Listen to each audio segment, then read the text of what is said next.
Akkam jirtu kabajamoota fi jaalatamtoota hordoftoota biiftuu Oroo bakkuma jirtanitti nageenyi keenya kan kabajaatiif kan jaalalaa isin haa ga'u jenne ittaan sun oduu isaa kana qabannee dhiyaannee jirra. Hanga dhuma sagantaa kanaatti nu wajji turan affeerraa kenna kun biiftuu Oroodha keessan jajjabeeffadha. Laayik sheer godhuu hin dagatina. Kallattimaan gara mata duree oduu amma qabadhetti yeroo dabru oduun jalqaba. Oduun kun oduu of eeggannooti. Ministeerri bishaanii fi enerjii hidha qooqaa humnaa ol waan guuteef bishaan gadi lakkisuuf akka deemu beeksisee jira. Bishaan gadi lakkifamuun lolaa uumamuu danda'uun warroonni gaditti jirtan of eeggannoo akka gootan kan jedhuu fi odeeffannoo dabalataa qabannee jirra. Oduun itti aanu naannoon Oromiyaa qaamolee daandii badii filatan irratti tarkaanfii fudhachuun itti fufa jedhee jira. Ibsa bulchiinsa fi nageenya naannoo Oromiyaa kanammoo qaamolee garaagaraa irraa qeeqni mudatee jira. Waggaa 7 guutuu tarkaanfiin fudhatamaa ture kan namoota nagaa irratti turee fi kan jijjiirama hin fidine akka ta'ee fi tarkaanfiin kana booda fudhatamus labsii waraanaa naannoo Oromiyaa irratti labsuudha jechuudhaan hedduu yaada kan kennan yoo ta'u dabalata oduu kana bal'inaan qabannee jirra isiniin kenna. Oduun itti aanu oduu oolmaa naannoo Oromiyaati. Oduu oolmaa naannoo Oromiyaati lolli Oromiyaa bakkoota garaagaraatti loltoota mootummaatiif waraana bilisummaa Oromoo gidduutti gaggeeffamaa jiru akkuma itti fufeetti jira. Waraanni bilisummaa Oromoo lola Oromiyaa bakkoota garaagaraatti gaggeeffamaa jiru irratti injifannoo argadhee jedhee jira. Har'as bakkoota garaagaraatti haleellaa humnoota mootummaa irratti raawwateen injifannoo argatu kan beeksisu yoo ta'u oduu injifannoo akka itti aanu kanatti wal duraa duubaan qabannee jira. Oduun itti aanu naannoo Affaaritti hambaan ilkaan ilma namaa waggaa miiliyoona 2.8 lakkoofsise argamee jira. Oduu biyya alaatiin Iraan dhimma nikuleeraa irratti Ameerikaa wajjin kallattiidhaan mari'atu akka barbaaddu ibsitee jirti. Guutuu oduu kanneeniitiif kan biroo wajjin isin wajjin ka turu ani Bariisoo Ganamooti. Guutuun oduu akka itti aanu kanatti wal duraa duubaan isiniif dhiyaata. Nu wajjin turan affeerraa kenna. Oduun kun oduu of eeggannooti. Uummata keenya afaanii fi sulula laga Hawaas keessa jiraattaniif balaa lolaatiif akka hin saaxilamne isin yaadachiisudha. Kunis ministeerri bishaanii fi enerjii hidha qooqaa humnaa ol waan guuteef bishaan gadi lakkisuuf jedhee jira. Rooba cimaa ganna kana roobaa jiruun hidhi qooqaa hamma bishaan qabachuu qabu olu waan qabateef boru irraa eegalee jechuun hagayya 15,2025 akka lakkoofsa Awurooppaatti jechuudha hidhicha hir'isuuf bishaan baay'inaan gadi lakkifama jedhee jira ministeerri bishaanii fi enerjii. Ministeerichatti itti gaafatamaan deeskii bishaan dachee Mikaa'el Birhaanee akka himetti humni bishaan qabachuu hidha qooqaa ol ka'iinsa meetira 110.3 qofa yoo ta'u hanga ammaatti meetira 109.1 dhaqqabee jira jedhee jira. Kanaaf hidhichi humnaa ol waan guuteef miidhaa osoo hin dhaqqabsiisin bishaan guddaan irraa gadi lakkifama jedhee jira. Bishaan gad dhiifamu lolaa uumuudhaan rakkoo akka uumne qaamoleen kanaa gadi yookaan bakkoonni kanaa gaditti jiran akka of eeggannoo godhan dhaamee jira. Warshaa sukkaara Wanjii jiddugala qorannoo qonna malkaasaa Juusii Afrikaa Agro Industirii Awaash Waayinar Awaash warshaa sukkaara Matahaaraa fi jiraattonni naannawa kanatti jiraatan of eeggannoo akka taasisan akeekkachiisee jira. Akkasumas aanaalee laga Awaashitti fayyadaman aanaa Adaamaa Malkaasaa Boosat Jajuu Martii jiddugala Awaashii fi misooma qonnaa Ambeeraa akkasumas aanaan Ambeeraa of eeggannoo akka taasisan waamicha taasisee jira. Oduun itti aanu kun oduu akka namatti hin tolle naannoon Oromiyaa qaamolee daandii badii filatan jedhee irratti tarkaanfii fudhadha jechuudhaan labsii waraanaa marsaa biroo labsee jira. Biiroon bulchiinsa fi nageenya Oromiyaa qaamolee karaa badii filatan jechuudhaan ibsee irratti tarkaanfii fudhatu jabeessee kan itti fufu ta'uu ibsee jira. Kun akkuma jirutti ta'e biiroon bulchiinsa fi nageenya Oromiyaa waggoottan torban darban guutuu maqaa garaagaraa namoota nagaa irratti maxxansuun namoota nagaa hedduu garee koree nageenyaa jedhu guutuu Oromiyaa keessatti bobbaasuun namoota nagaa hedduu lubbuu galaafatee jira. Gochi koree nageenyaa gara jabummaan guutame kun har'as daa'ima waggaa 2 irraa jalqabe hanga haadha ulfa baatii 9 kunis kan ta'e Iluu Abbaa Booratii fi Gujii Lixatti tibba kana. Akkasumas maanguddoota fi dargaggoota hedduu badii tokko malee lubbuu galaafataa turee jira. Ammas lubbuu galaafataa jira. Biltiginnaan naannoo Oromiyaa koree kana bobbaasuun lubbuu qaalii ilmaan Oromoo tokkoffaa daldala siyaasaaf oolchuudhaaf kan galaafataa turan inni lammaffaan immoo isa tokko ajjeesanii kan biraa ittiin sodaachisuuf akka ta'e mirkanaa'ee jira. Gocha hamaa kana immoo addunyaan saaxiltee jirti. Ameerikaan guyyaa kaleessa gocha kana irratti hundaa'uudhaan hojii koree kanaa ibsa baaseen ibsee jira.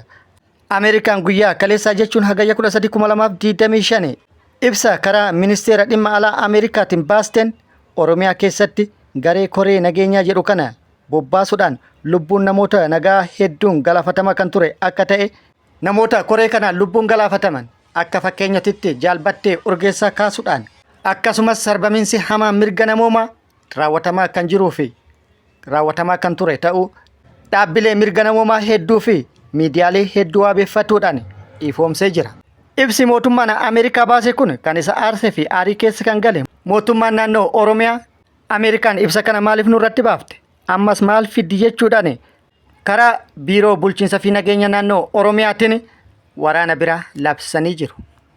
Gara biraatiin immoo hoogganaan biiroo bulchiinsa fi nageenya naannoo Oromiyaa Komishinar Jeneraal Araarsaa Mardaasaa waggoota darban rakkoon tasgabbii fi nagaa naannoo Oromiyaatti mudatee akka ture dhaabbata pireesii Itoophiyaatti himuudhaan amanee jira. Rakkoo nageenyaa ture kana hordofuudhaan humnoonni nageenya mootummaatii fi akkasumas mootummaa federaalaatii fi Oromiyaa tarkaanfii fudhataa turanii jiru jedhee jira. Ammas qaamota daandii badii filatan irratti tarkaanfiin ni fudhatama kan jedhe yoo ta'u, dhimmi kun immoo namoota fi jiraattota akkasumas hawaasa Oromoo bal'aa yaachisee jira. Akkasumas jiraattonni yaadni kun yaachise hedduun yaada kennaniin tarkaanfiin fudhatamaa ture jedhame namoota nagaa irratti waan tureef qaamota badii kan jedhan irratti osoo hin taane lubbuu daa'imaa ganna lamaatii hanga haadha ulfa baatii 9 irratti kan ture waan ta'eef inni kun ammas furmaata hin ta'u rakkoo jiru qaamota dhimmi ilaalu waliin taa'atii rakkoo keessa mariidhaan furadhaa jechuudhaan yookaan akka furatan yaada kennanii jiru. Sababni isaas kana duras opereeshinii guyyaa 15 kan guyyaa 30 kan guyyaa 40 kan guyyaa 60 akkasumas kan biroollee irra deddeebisaan labsaa turtanii ture.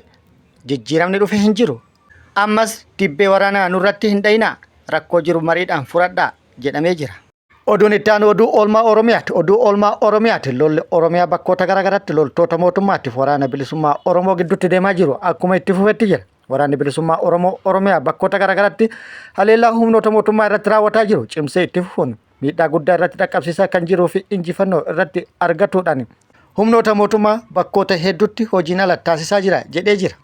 Haaluma kanaan lixa Oromiyaa giddugala Oromiyaa kibba Oromiyaatti haleellaa humnoota mootummaa irratti raawwataa jiruun tibbana cimsee itti fufuun injifannoo gagabbataa argadhe jedhee jira. Haaluma kanaan giddugala Oromiyaa bakkoota garaagaraatti guyyaa kaleessa haleellaa humnoota mootummaa irratti raawwateen injifannoo argatee jira. Giddugala Oromiyaa kaaba Shawaa bakkoota garaagaraatti akkasumas lixa Shaggaritti bakkoota garaagaraatti haleellaa humnoota mootummaa irratti raawwateen injifannoo kan argate yoo ta'u, guyyaa kaleessa hagayya 13 2025 kaaba Shawaa yookaan kaaba Shaggara aanaa hidhabuu abootetti haleellaa humnoota mootummaa irratti raawwateen injifannoo argadhe jedhee jira. Aanaa hidhabuu aboote ganda Siree Morosee jedhamutti caasaa mootummaa caasaa diriirsuuf bobbaate irratti tarkaanfii fudhateen lama battalumatti addunyaa kanarraa yoo godaansisu 5 madoodhaan kan adabee fi meeshaa waraanas kan irraa hiikate akka ta'e odeeffannoon gama sirra baatee ibsitee jirti. Achuma kaaba Shawaa aanaa warra Jaarsotti tarkaanfii humnoota mootummaa irratti fudhateen injifannoo kan argate akka ta'e beeksisee jira. Aanaa warra Jaarsoo magaalaa Tulluu Milkitti halkan gaafa hagayya 12 2025 humnoota mootummaa paatrooliin baatee socho'aa turte irratti haleellaa raawwateen battalatti tokko addunyaa kanarraa yoo godaansisu lamammoo kan madeesse akka ta'e waraanni bilisummaa Oromoo beeksisee jira. Haaluma wal fakkaatu waraanni bilisummaa Oromoo zoonii giddugala lixa Shaggara aanaa Abuuna Gindabaratitti guyyaa kaleessa haleellaa humnoota mootummaa irratti raawwate miidhaa guddaa kan irratti dhaqqabsiise akka ta'ee fi injifannoo kan irratti argate ta'uu beeksisee jira. Guyyaa kaleessaa jechuun hagayya 13 2025 lixa Shaggara aanaa Abuuna Gindabarat Aanaa Abuuna Gindabarat ganda Gooroo Dhoqonuu jedhamutti humnoota mootummaa maqaa sakattaa waraana bilisummaa Oromoo jechuudhaan bobbaate waraana bilisummaa Oromoo barbaaddee itti dhayxe waraanni bilisummaa Oromoo haxxee hidhuudhaan haleellaa irratti raawwateen 6 battalumatti addunyaa kanarraa yoo godaansisu 9 immoo madoodhaan adabee meeshaalee waraanas kan irraa hiikkate akka ta'e odeeffannoon achirraa nu ga'e ibsee jira. Haaluma wal fakkaatu waraanni bilisummaa Oromoo zoonii lixa Oromiyaa bakkoota garaagaraatti haleellaa fufteedhaan humnoota mootummaa irratti raawwataa jiru cimsee kan itti fufee fi injifannoo argataa kan jiru akka ta'e kan beeksise yoo ta'u, lixa Oromiyaa Wallagga lixaa aanaa Qilxuu Kaarratti gaafa guyyaa 12 yookaan hagayya 12 2025 haleellaa humnoota mootummaa irratti raawwateen injifannoo argadhe jedhee jira. Aanaa Qilxuu Kaarraa bulchiinsa magaalaa Agamsaa irraa humnoota mootummaa maqaa sakattaa waraana bilisummaa Oromoo jechuudhaan bobbaate irratti bakka addaa Tulluu Boocii jedhamutti haleellaa irratti raawwateen addunyaa kanarraa godaansisee kaan immoo madoodhaan adabee injifannoo akka irratti argate waraanni bilisummaa Oromoo injifannoo irratti argatuu beeksisee jira. Haaluma wal fakkaatuun waraanni bilisummaa Oromoo har'as bakkoota garaagaraatti tarkaanfii kan fudhate yoo ta'u, tarkaanfii loltoota mootummaa irratti fudhate loltoota mootummaa hedduu hojiin ala taasisuun injifannoo kan argate akka ta'e beeksisee jira. Tarkaanfii bakkoota garaagaraatti humnoota mootummaa irratti fudhateen humnoota mootummaa hedduu addunyaa kanarraa godaansisuun hedduu madoodhaan adabuun kaan immoo harkaan qabuun akkasumas meeshaalee waraanaa hedduu irraa hiikkatuun injifannoo gagabbataa irratti argadhee jira yoo jedhu mootummaa irratti immoo kasaaraa guddaa dhaqqabsiisuu himee jira. Oduun itti aanu naannoo Affaaritti hambaan ilkaan ilma namaa waggaa miliyoona 2.8 lakkoofsise argamee jira. Naannoo Affaar bakka qorannoo arkiyooloojii Leedii Garaaruu jedhamutti hambaan ilkaan sanyii ilma namaa Australopithecus jedhamu kan waggaa miliyoona 2.8 lakkoofsise argamee jira. Tuutni qorattoota yuunivarsiitii bulchiinsa Arizoonaa hambaa ilkaanii 13 argachuu gabaafamee jira. Gareen kun waa'ee seenaa bara ilmi namaa suutaan jijjiiramaa ture jedhamu kan yeroo dheeraa fudhachuun isaa gabaafame qorachuudhaaf odeeffannoo walitti qabus Reuters gabaasee jira. Hambaawwan ilkee namaa 13 kun kan argaman bakka kana dura hambaan lafee namaa itti argamanitti yoo ta'u, armaan dura naannoo kanatti kan argaman hambaan lafee ilma namaa kan Australopithecus yookaan immoo kan Homo sapiens ta'uu waan adda hin baaneef maqaa akka hin argatinis ibsamee jira.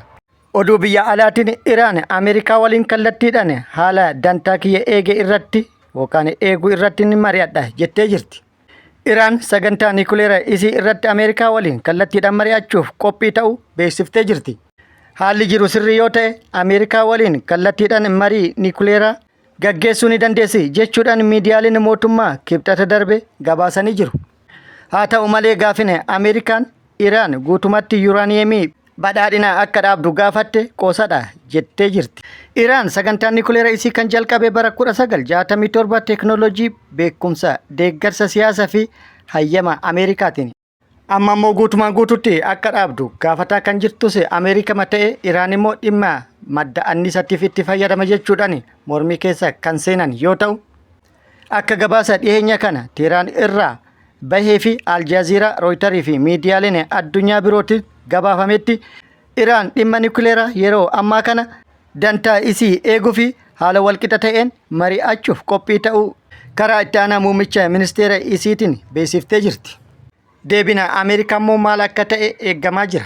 Kabajamoota fi jaalatamtoota hordoftoota Biiftuu Oroo oduun ammaaf qabadde kan hanga ammaa kana guutuu oduu wajjin isin wajjin ka ture ani Bariisoo Ganamooti. Hanga yeroo itti aanutti deebinee wal agarrutti nageenyi Rabbii isiniif haa baay'atu. Nagatti nu turan hawwii kenna nagatti nu tura.